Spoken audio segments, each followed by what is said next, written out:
సరే అధికారం ఆ ప్రాసెస్లో అప్పుడప్పుడు వస్తుంది, రాకపోతే రాదు. దాని గురించి ఏదో ఫికర్ అయిపోయి రేపు ఏమైపోతుందో, మనం అధికారంలో రాకపోతే కొంపలు అంటుకుపోతాయేమో, ఏమి కాదు.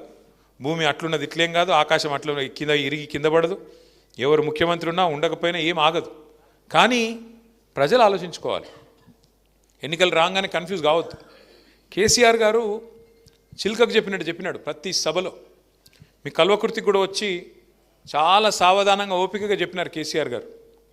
అమ్మ తొందరపడకండి, గందరగోళ పడకండి, ఆగం కాకండి. అదంటారు చూడండి, ఈయనగాచి నక్కల పాలు చేసినట్టు చేయకండి. తొందరపడి గందరగోళంలో ఓటేస్తే తప్పుడు పార్టీని తప్పుడు వ్యక్తులను ఎంచుకుంటే ఆగమైపోతుంది అని చెప్పిండు. కానీ మీరు కల్వకుర్తిలో వినలేదు. ఉమ్మడి పాలమూరు జిల్లాలో 14 స్థానాలు ఉంటే 2 స్థానాల్లో మాత్రమే బీఆర్ఎస్ గెలిచింది, మిగతా 12లో కాంగ్రెస్ పార్టీ గెలిచింది.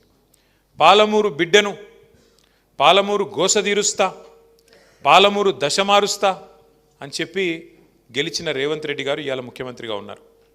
2.5 ఏళ్ళు అయిపోయింది, 3 బడ్జెట్లు ప్రవేశపెట్టినారు.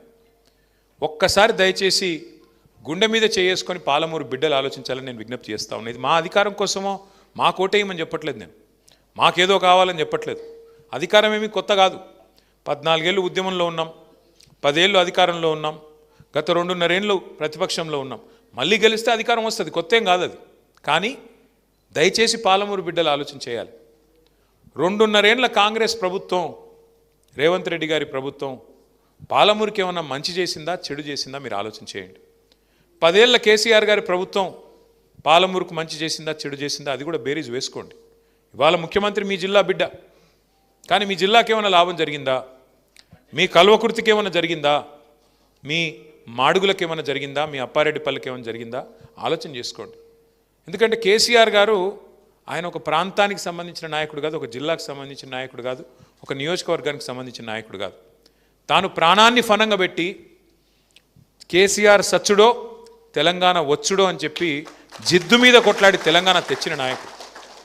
అన్ని రాష్ట్రాలకు ముఖ్యమంత్రులు ఉంటారు, కానీ మన రాష్ట్రాన్ని తెచ్చిన నాయకుడే ముఖ్యమంత్రి అయిండు మొదటిసారి, రెండోసారి. అందుకే ఏం జరిగింది? కేసీఆర్ గారు ఒక కల్వకుర్తికి ఇది చేయాలా లేకపోతే ఒక గజ్వేల్కి అది చేయాలని చూడలేదు. రాష్ట్రంలో ఉండే 45,000 చెరువులు మిషన్ కాకతీయ కింద తీసుకొని 45,000 చెరువుల్ని మరి బాగు చేయాలనే సంకల్పంతో బ్రహ్మాండంగా వరుసగా 4-5 ఏళ్ల పాటు మిషన్ కాకతీయ అనే ప్రోగ్రాం దాదాపు 24,000 కోట్ల రూపాయలతోని మంచిగా నడిపించే ప్రయత్నం చేసినాడు.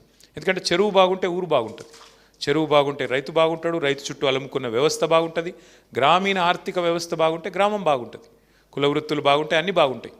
ఆ ప్రయత్నం చేసిండు. అట్లాగే మిషన్ భగీరథ ఉపాధ్యక్షుడు ఇక్కడ కూర్చున్నాడు, మాజీ ఉపాధ్యక్షుడు ఉప్పల వెంకటేష్. మిషన్ భగీరథ అనే ప్రోగ్రాము ఏదో ఆషామాషిగా పెట్టిన ప్రోగ్రాం కాదు, ఎవరికో ఒకరికి పదవి ఇచ్చినందుకు పెట్టిన ప్రోగ్రాం కాదు. సాధించుకున్న తెలంగాణలో మనం ఇంటింటికి సాగునీటి గోస లేకుండా, తాగునీటి గోస లేకుండా చేయాలనే ఉద్దేశంతో ఇంటింటికి నల్లా పెట్టి మా ఆడబిడ్డలు ఎవరు మళ్ళీ బిందెలు పట్టుకొని కుండలు పట్టుకొని రోడ్ల మీదకి వచ్చే పరిస్థితి ఉండొద్దు.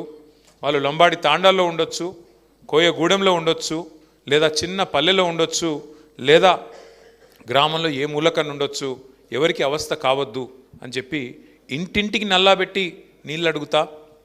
నేను నీళ్ళు ఇవ్వకపోతే, ఆ పథకం పూర్తి చేయకపోతే నాకు ఓటు వేయకండి, ఓటు కూడా అడగనని చెప్పే దమ్మున నాయకుడు భారతదేశంలో ఒక కేసీఆర్ తప్ప ఎవరైనా ఉన్నారా?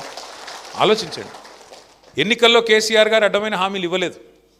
కాంగ్రెస్ వాళ్ళు కదా రాసి ఇచ్చినట్టు బాండ్ పేపర్లు రాసి ఇవ్వలేదు. 420 హామీలు ఇవ్వలేదు. ఒక్కొక్క వర్గాన్ని మోసం చేయడానికి డిక్లరేషన్ల పేరిట డ్రామా చేయలేదు. ఏం చేసినాడు? రైతు బంధు చెప్పిండా కేసీఆర్ మేనిఫెస్టోలో? చెప్పలేదు. భారతదేశంలో స్వాతంత్రం వచ్చి ఇప్పుడు 47లో స్వాతంత్రం వస్తే ఇంకో నెక్స్ట్ ఇయర్ చూస్తే 80 ఏళ్ళు అవుతుంది. ఇప్పుడు 79 ఏళ్ళు నుండి ఇంకో సంవత్సరం అయితే 80 ఏళ్లలో పడతాం. 80 ఏళ్ల స్వతంత్ర భారతదేశంలో ఎంతోమంది ప్రధానమంత్రులు, ముఖ్యమంత్రులు, ముఖ్యమైన మంత్రులు, కేంద్ర మంత్రులు, ఎంతోమంది పెద్ద పెద్ద పదవులు అధిష్ఠించినారు. మీ దగ్గర నుంచి కూడా జైపాల్ రెడ్డి గారు కూడా పెద్ద నాయకుడు అయినాడు, కేంద్ర మంత్రిగా పనిచేసినాడు. కానీ ఏం జరిగింది?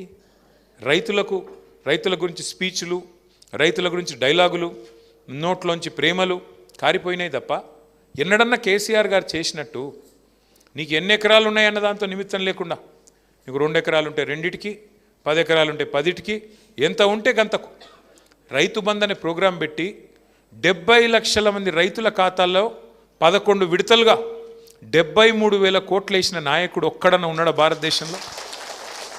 విచిత్రం ఏంటంటే మన వాళ్ళు కూడా ఆ రోజు మీరు దండం పెట్టే అవసరం లేకుండా, దరఖాస్తు పెట్టే అవసరం లేకుండా, మేనిఫెస్టోలో హామీ ఇవ్వకుండా, డిక్లరేషన్లని మోసం చేయకుండా, ఏ రకమైన వ్యవహారం చేయకుండా, మీకు కడుపులో చల్లగదలకుండా మరి 11 సార్లు రైతు బంద్ వేస్తే అది అర్థం కాలేదు దాని విలువ మనకి. ఎందుకంటే అందుకే పెద్దలు చెప్తారు, అడగందే అమ్మైనా పెట్టదు అని. కేసీఆర్ గారు అడగకుండానే పెట్టిండు, పెడితే దాని విలువ అర్థం కాలే. ఏమనుకున్నారు? ఎవడుంటే ఏంలే, రైతు బంద్ అవుతుందా, కేసీఆర్ ఏమన్నా ఇంట్లోకి వెళ్ళి ఇస్తున్నాడా? ఇట్లా మాటలు చాలామంది పుల్ల విరుపు మాటలు మాట్లాడిన ఊళ్ళల్లో. మరి ఇదివరకు ఉన్నోడు ఎవడన్నా ఇంట్లోకి వెళ్ళి ఇచ్చిండా? ఇంటెనక పొలం అమ్మి ఇచ్చిండా? లేదుగా. కానీ కేసీఆర్ ఇచ్చిన దాన్ని కూడా అపహాస్యం చేస్తూ ఇక అలా మళ్ళీ కోడిగుడ్డు మీద ఈకలు వీకుడు. అగో ఇంకా జైపాల్ యాదవ్కి ఎంత తక్కువైంది, ఆయనకు 60 ఎకరాలు ఉంది, గాయనకి ఎందుకు ఇస్తున్నావు రైతు బంధు? అరే నీది నీకు వస్తుంది కదా అన్న అంటే, లే గాయనకి ఎందుకు ఇస్తున్నావు, పెద్ద ఆయనకి ఎందుకు